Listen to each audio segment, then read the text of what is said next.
Hey CC community, I wanted to give you an overview of the how and why of the materials that I chose to use for cycle 2, weeks 13 through 18 when we're studying these great artists. I had the student in mind and the tutors and parents in mind. I want the students to create these quality artworks, not like a craft where the difference between a craft and like an artwork is that crafts always usually look the same. So if you're making like a little snowman out of like paper plates or something, like it's a craft because it's going to look the same for each student mostly. But an artwork is going to have the artist signature and flair on it. And that's what we want. We want their personalities to come out in this as we are mimicking and studying these great artists. So just let the kids and the parents to relax that this is just to enjoy the process and to learn about these great artists, that it doesn't have to look like their neighbors or look like the teachers or look like these great artists, that these great artists took years to refine and to work on their skills, and these kids are just getting started. So just enjoy the process. Another, in choosing the materials, like I thought about the tutors and the teachers, parents, because 30 minutes is a short time to execute this, and yet let's have a great product. Let's have these great artworks, but let's not kill ourselves in like hauling paint and having all of these palettes of color to create this. Like we just don't really have the time to do that. So that's why I've chosen these materials, because I think it can help benefit the student and the tutor and parents, and also just make things a little bit more streamlined. I've repeated materials throughout, but we're getting several different kinds of looks using different papers and stuff. So let me just briefly go over that, and then I will also show you all the weeks from week 13 to week 18, what the projects are going to be, and then you can go watch the how-to videos. So the 3 papers that I have suggested are a Manila paper.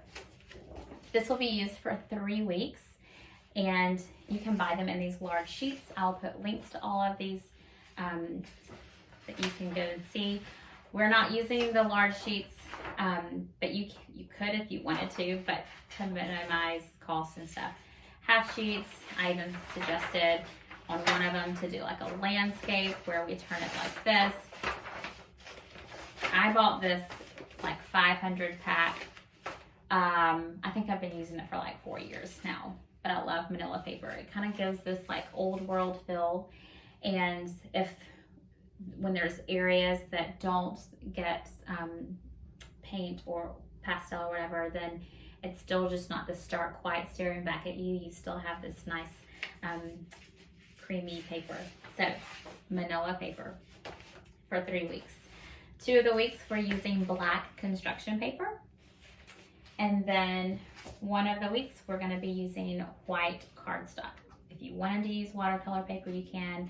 The white cardstock is just a less expensive option. We will need paintbrushes and jars or tin cans, something to hold the water in. And then there are a few weeks where I do have some paint suggested, that, but again, I'm minimizing the colors so that you're not having to bring in the whole rainbow to execute your projects. And then my favorite probably art medium are oil pastels. And I have suggested using oil pastels for every week. And these are water soluble oil pastels. They are from the Portfolio series. This is like paint in a stick. So you're gonna get these rich, vibrant colors, and when you put water on them, they just like wake up and blend together. A regular oil pastel will not blend once you put water on it like these water soluble ones. So look for the link for that too. So 6 weeks, every week I have suggested using these in some form or fashion. So let me show you those weeks. Here's week 13 for Rembrandt. This week it is Manila paper, it's Sharpie for the younger ones, and black oil pastel with a paintbrush and water. For For the older ones, I used a black pen, not a ballpoint, with oil pastel and water. Here we have week 14, Gainsborough. This week you'll need Manila paper, oil pastels, and your paintbrush and water. You'll need the shades of green, yellow, brown, black, and white. For the upper level students, you may add the sheep in there, but you can watch the how-to video for that. But Manila paper, a variety of colors of the oil pastels, and your water and paintbrush. For week 15, it is Dig Got, and we're doing one of his infamous dancers. We're using black paper and oil pastels. This is a scrap paper that I had, and so we've got some extra marks on it, but it is oil pastels with the black paper, and then I did use a pencil and we kind of scratched out some facial features. For week 16, we're doing Monet.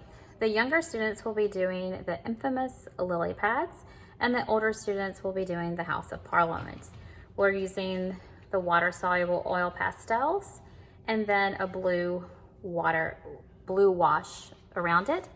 For the older students, the white cardstock with a black oil pastel, and then they're using 3 colors of paint. They're going to be using this brownish black, red, and yellow.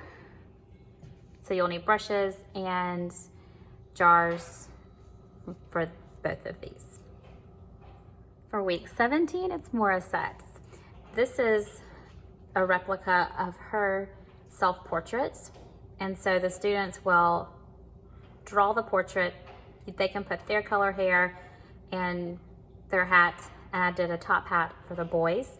This will be simplified, the features and stuff for the younger students, but for the older ones, we'll be doing these details. This is on the Manila paper with a black oil pastel, and then the flesh tones and the hair colors. For our final week, week 18, it is Van Gogh. We will be honing in and doing a section of the Starry Nights. So here we'll be using the black construction paper, oil pastels, and white and shades of blue. Then we'll be doing some water on top of that with some water and paintbrush, and then we'll go back with yellow and add in the stars, some of the lines, and the moon. This will be the same project for both the older and younger students. It will be just a little bit more simplified for the younger ones.